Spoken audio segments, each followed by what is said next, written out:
Shalom Bapak Ibu, Saudara-saudari yang terkasih dalam Tuhan Yesus Kristus. Kita berjumpa lagi pada pagi yang baru ini. Hari yang baru, hari yang cerah, hari yang bahagia. Kita ada bersama dengan Kristus. Mari kita masuk dalam doa. Terima kasih Tuhan Yesus Kristus yang baik. Selalu memberikan terbaik setiap orang yang berseru dengan nama-Mu. Engkau selalu bersama kami, membimbing kami, mengatur setiap langkah kami, sehingga hidup kami menjadi sukses. Hidup kami lebih baik, hari lepas hari. Semua adalah sumber dari-Mu Tuhan. Terima kasih Tuhan Yesus yang baik. Haleluya. Amin. Bapak Ibu, saudara-saudari yang terkasih dalam Tuhan Yesus Kristus. Tema hari ini adalah damai dan kasih. Nah, Bapak Ibu, saudara-saudari dalam Tuhan Yesus Kristus. Gereja bisa menjadi tempat di mana orang mengalami luka yang dalam daripada pemulihan dan penyembuhan. Karena itu, dalam salah satu penelitian Barna di Amerika menunjukkan bahwa hampir 4 dari 10 orang yang tidak pergi ke gereja dikarenakan mereka menghindari gereja karena pengalaman masa lalu yang negatif di gereja atau dengan orang-orang di gereja. Mengapa demikian? Karena ada banyak orang percaya tidak sungguh-sungguh menghidupi firman Tuhan di dalam hidupnya. Yang kasih Kristus tidak tampak dalam hidupnya. Sehingga tidak mengherankan jika banyak orang Kristen menjadi batu sandungan bagi orang Kristen lainnya. Karena itu, bagaimana cara hidup orang Kristen benar di tengah-tengah jemaat agar hidupnya menjadi berkat dan memuliakan nama Tuhan. Pertama, hidupnya menjadi berkat dan memuliakan nama Tuhan adalah pertama, memiliki kesehatian dalam mengasihi. Memiliki kesehatian dalam mengasihi. Perbedaan apapun sebuah gereja, tidak ada satu gereja pun terlepas dari namanya perbedaan. Kita pasti akan menemukan adanya perbedaan, baik itu dalam hal ras, suku, karakter, pendidikan, status sosial, ekonomi, maupun cara pandang dan sebagainya. Sehingga tak mengherankan jika perbedaan inilah seringkali menjadi pemicu konflik dalam kehidupan berjemaat. Karena itu, Rasul Paulus seringkali menasehati jemaat untuk tetap mempertahankan kesatuan roh dalam ikatan damai, seperti dikatakan dalam Efesus pasal 4 ayat 1 dan 3. Sebab itu aku menasihatkan kamu, aku, orang yang dipenjarakan karena Tuhan, supaya hidupmu sebagai orang yang telah dipanggil berpadanan dengan panggilan itu. Hendaklah kamu selalu rendah hati, lemah lembut, dan sabar. Tunjukkanlah kasihmu dalam hal saling membantu. Dan berusahalah memelihara kesatuan roh oleh ikatan damai sejahtera. Nah, Bapak Ibu, saudara-saudari dalam Tuhan Yesus Kristus. Hal ini dikarenakan ada banyak godaan untuk memecah kesatuan atau keharmonisan kehidupan berjemaat yang berbeda latar belakang dan sebagainya. Dalam hal ini, Rasul Petrus juga mengingatkan seluruh orang percaya untuk seia, sekata, seperasaan, rendah hati dalam mengasihi saudara seiman. Hal yang kedua, supaya kita bisa menjadi berkat dan memuliakan nama Tuhan, kedua ada tidak membalas kejahatan orang lain. Ditinjau dari latar belakangnya pergumulan dari dalam jemaat itu sendiri, yakni tidak harmonisan di tengah perbedaan yang ada. Sehingga dari awal Petrus mengingatkan mereka untuk seia, sekata, seperasaan, rendah hati dan mengasihi, karena kasih menjadi kunci dari kesatuan jemaat. Karena itu tidak dapat dipungkiri di tengah penganiayaan yang dialami, perbedaan konflik yang terjadi di dalam tubuh jemaat itu sendiri sangat mungkin menimbulkan rasa sakit muncul di dalam tubuh Kristus. Namun, dalam bagian ini, Rasul Petrus mengingatkan mereka untuk tidak membalas kejahatan dengan kejahatan. Sebaliknya, memberkati mereka luar biasa. Mengapa demikian? Orang yang tidak membalas kejahatan adalah orang mencintai hidup dan mau melihat hari yang baik. Karena itu, ia pasti menjaga lidahnya, menjauhi yang jahat, selalu mencari perdamaian. Mengapa? Karena mata Tuhan tertuju kepada orang-orang benar. Istilahnya, kita tidak perlu khawatir, karena Tuhan sendiri akan menyatakan keadilan dan penghakimannya sesuai waktu Tuhan. Perhatian ayat 16 katanya. Kalau kita lihat dari pasal 1 Petrus pasal 3 ayat 12. Sebab mata Tuhan tertuju kepada orang benar, telinganya kepada permohonan mereka yang minta tolong. Tetapi wajah Tuhan menentang orang-orang berbuat jahat. Karena itu jangan jemu-jemu kita berdoa, Bapak Ibu. Pada waktunya kita akan melihat pertolongan Tuhan. Orang-orang yang berbuat jahat pasti akan mendapat hukumannya sesuai dengan cara dan waktu Tuhan. Jadi 1 Yohanes pasal 4 ayat 20 berkata, jikalau seorang berkata, aku mengasihi Allah, dan ia membenci saudaranya, maka ia ada pendusta. Karena barang siapa tidak mengasihi saudaranya dilihatnya, tidak mungkin mengasihi Allah yang tidak dilihatnya. Jadi barang siapa mengasihi Allah, ia harus juga mengasihi saudara. Jadi sikap kasih yang kita tunjukkan kepada orang lain seharusnya dapat menghadirkan kasih Tuhan yang nyata. Maka dengan demikian kehidupan orang percaya yang dapat menjadi berkat bagi orang lain dan memuliakan nama Tuhan. Pertama tadi katakan memiliki kesehatian dalam mengasihi. Kedua, tidak membalas kejahatan orang lain. Nah ya Bapak Ibu, saudara-saudara di dalam Tuhan Yesus Kristus, rahasia hidup dalam kasih dan damai. Ini judul hari ini adalah rahasia hidup dalam kasih dan damai. Semua orang di muka bumi ini membutuhkan kasih sayang dalam hidupnya. Di sisi lain, semua orang juga membutuhkan damai di dalam hidupnya. Kasih dan damai bagaikan dunia sisi mata uang yang tidak terpisahkan menjadi kebutuhan manusia secara umum. Manusia berusaha untuk memperoleh kasih damai dalam kehidupannya. Namun, faktanya, kasih damai seakan jauh darinya. Itu sebabnya tingkat kebutuhan manusia akan kasih damai begitu tinggi. Nah, hal ini dipicu oleh beragam faktor, antara lain peperangan, kekerasan, kejahatan yang terus meningkat, serta hidup manusia cenderung individualitis atau ekosentris. Karena manusia mencari rahasia hidup dalam kasih dan damai. Mereka berusaha untuk hidup mewah, namun kasih damai tidak juga ditemukan.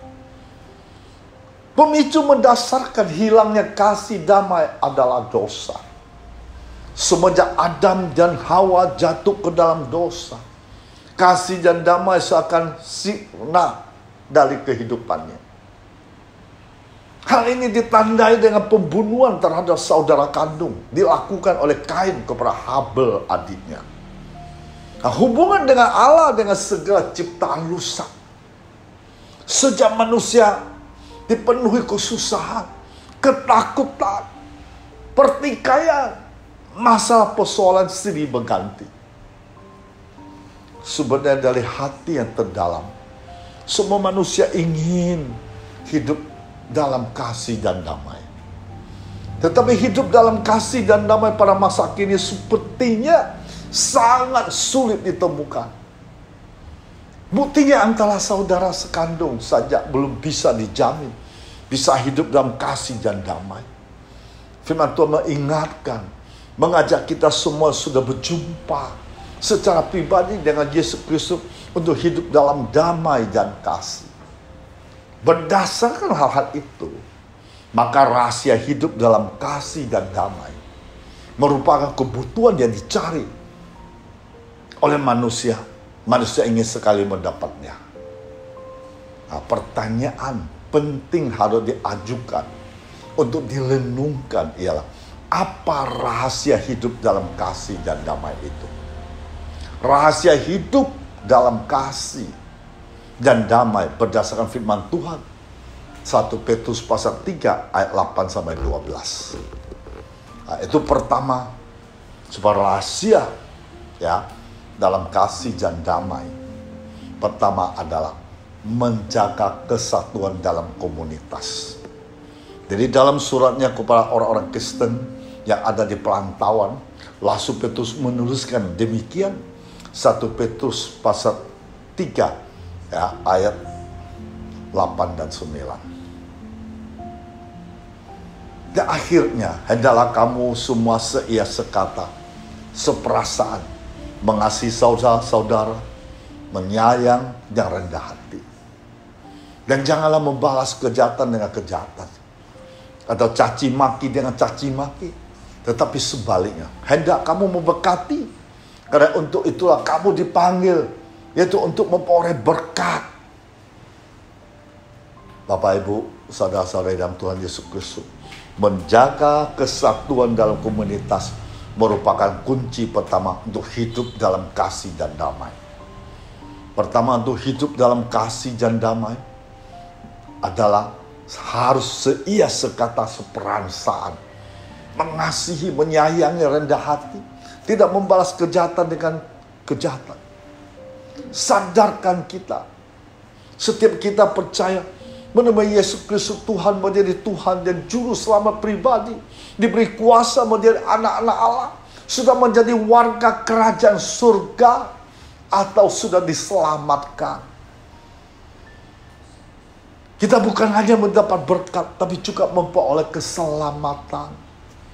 Bapak, Ibu, saudara-saudari yang terkasih dalam Yesus Kristus. Jadi tujuan keselamatan pertama, kalau menjadi pujian-pujian bagi kemuliaan Kristus. Rasul Paulus menulis demikian, Efesus pasal 1 ayat 12. Supaya kami sebelumnya telah menaruh harapan pada Kristus, boleh menjadi pujian-pujian bagi kemuliaannya. Nah, tujuan keselamatan kedua adalah Efesus pasal 2 ayat 10. Karena kita ini buatan Allah, diciptakan dalam Kristus Yesus untuk melakukan pekerjaan baik. Dipersiapkan Allah sebelumnya. Ia mau supaya kita hidup di dalamnya. Tujuan keselamatan ketiga adalah 1 Petrus pasal 2 ayat 9. Tetapi kamulah bangsa terpilih, imamat yang rajani, bangsa yang kudus, umat kepunyaan Allah sendiri, supaya kamu memberitakan perbuatan-perbuatan besar dari Dia yang telah memanggil kamu keluar dari kegelapan kepada terangnya yang ajaib. Kalau hal ini tertanam di hati kita masing-masing, saya percaya poin-poin di atas berjalan dengan baik, hidup dalam kasih dan damai. Bapak, Ibu, saudara-saudari dalam Tuhan Yesus Kristus, kunci yang kedua hidup dalam kasih dan damai adalah minimalkan hal yang merusak komunitas. Rahasia hidup dalam kasih dan damai ialah jangan berusaha untuk meminimalkan hal-hal yang dapat merusak komunitas. Maka Rasul Petrus menulis demikian, 1 Petrus pasal 3 ayat 10-11. Siapa yang mau mencintai hidup dan mau melihat hari-hari baik, dia harus menjaga lidahnya terhadap yang jahat dan bibirnya terhadap ucapan-ucapan yang menipu. Ia harus menjauhi yang jahat, melakukan yang baik. Dia harus mencari perdamaian, berusaha mendapatkannya. Nah, hal yang sering Tuhan ingatkan kepada kita, menjaga lidah terhadap jahat, menjauhi yang jahat, melakukan yang baik, mencari, berusaha mendapatkan perdamaian, karakter, karunia, talenta yang berbeda, kesatuan tujuan, bukan kesatuan kepribadian. Kita bisa memiliki kesatuan tanpa keseragaman. Apakah Allah ingin agar kita sesama menjadi satu? Tentu tidak. Apakah Allah ingin kita bersatu? Itu ya. Seperti 1 Korintus pasal 1 ayat 10. Tetapi aku menasihatkan kamu, saudara-saudara, demi nama Tuhan kita Yesus Kristus, supaya kamu seia sekata dan jangan ada perpecahan di antara kamu. Tetapi sebaliknya, supaya kamu erat bersatu, sehati sepikir. Ya, Bapak Ibu, Tuhan mau kita bersatu. Ya, kita harus lakukan seperti itu. Nah, kunci rahasia hidup dalam kasih dan damai yang ketiga, yang terakhir adalah ingat bahwa ada pengawasan dari Tuhan. Rahasia untuk hidup dalam kasih dan damai ya dengan selalu mengingat bahwa ada pengawasan dari Tuhan atas kehidupan kita. Dengan mengingat hal itu, maka akan mencegah kita dalam melakukan hal yang bisa membuat kasih damai hilang dari kehidupan kita. Maka Rasul Petrus menuliskan 1 Petrus pasal 3 ayat 12. Sebab mata Tuhan tertuju kepada orang-orang benar, telinganya kepada pemohonan mereka yang minta tolong. Tetapi wajah Tuhan menentang orang-orang yang berbuat jahat. Berdasarkan firman Tuhan di atas, kita menemukan bahwa seluruh aspek atau totalitas hidup kita ada di dalam pengawasan, perhatian Tuhan setiap saat terhadap kita, anak-anaknya. Doa kita didengar dan dijawab oleh Tuhan. Secara negatif, Tuhan akan murka terhadap mereka yang berbuat jahat. Karena tindakan demikian akan merusak kasih, menghilangkan damai dalam hidup kita. Oleh karena itu, jangan takut menghadapi masalah, persoalan yang Tuhan izinkan dalam hidup kita. Karena ada maksudnya yang lebih baik bagi hidup kita. Nah, mari kita hidup dalam kasih, dalam damai antara sesama. Nah, cara yang pertama, Bapak Ibu, saudara dalam Tuhan Yesus Kristus, adalah menjaga kesatuan dalam komunitas. Dan itu akan menjadi hidup penuh kasih dan damai. Kedua, harus meminimalkan hal-hal yang dapat merusak. Masalah besar dikecilkan, masalah kecil ditiadakan. Yang ketiga, ada hubungan kita satu dengan yang lain. Atau hubungan kita dengan sesama hal baik. Tuhan Yesus memberkati kita semua. Haleluya. Kita masuk dalam doa. Terima kasih Tuhan Yesus Kristus. Lalu firman-Mu Engkau mengingatkan kami. Selalu kami ada persekutuan dengan damai dan kasih. Selalu Engkau mengajakkan kami dengan rendah hati, seia, seperasaan, dan selalu memberi terbaik kepada siapapun. Lalu firman-Mu hari ini mengajarkan kami, jangan egosentris. Selalu kami bisa mengayomi satu sama lain. Selalu ada kerjasama satu sama lain. Selalu ada percaya kepada orang lain. Selalu saling menghormati, mengasihi yang penuh dengan kasih. Terima kasih Tuhan Yesus yang baik. Lewat firman-Mu inilah menyegarkan kami semua. Kami harus lakukan sesuai perintah-Mu seperti pada pagi ini. Biar hidup kami penuh damai, kasih. Dan kami dapat menjadi berkat bagi orang lain.